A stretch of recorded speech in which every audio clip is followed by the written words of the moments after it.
हम सब ताजमहल को प्यार की निशानी के तौर पर तो जानते ही हैं, पर क्या कभी ये सोचा है कि ये सिर्फ एक खूबसूरत इमारत है, या इसकी दीवारों में मैथ्स और ज्योमेट्री का कोई ऐसा राज छिपा है जो इसे सच में एक अजूबा बनाता है। चलिए आज इसी राज से पर्दा उठाते हैं।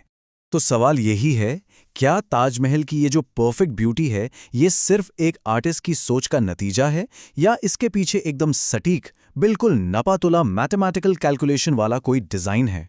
आइए पता लगाते हैं। अपनी इस खोज की शुरुआत हम उस सबसे बेसिक मैथमेटिकल प्रिंसिपल से करते हैं जिस पर पूरा ताजमहल टिका है, और वो है सिमेट्री, यानी समरूपता। जरा सोचिए, अगर ताजमहल के बिल्कुल बीच से एक सीधी लाइन खींच दी जाए तो क्या दिखेगा?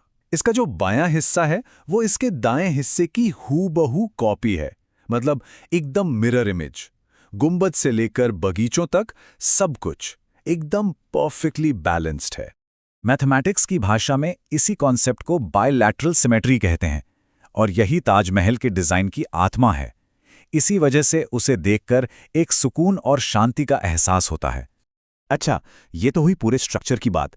अब थोड़ा और जूम इन करते हैं और इसके अलग अलग हिस्सों और उनको बनाने वाली ज्योमेट्री को और करीब से देखते हैं। ताजमहल का जो सबसे मशहूर हिस्सा है, उसका गुंबद, वो असल में ज्योमेट्रिक शेप्स का एक बहुत ही सुंदर कॉम्बिनेशन है। सोचिए, एक आधा गोला जिसे धीरे धीरे ऊपर की तरफ खींचकर एक खूबसूरत प्याज जैसा आकार दे दिया गया हो। ये देखने में जितना एलिगेंट है, मैथमेटिकली उतना ही सटीक भी।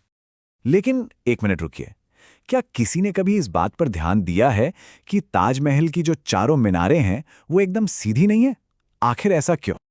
और इसका जवाब छिपा है एक शानदार इंजीनियरिंग डिजाइन में।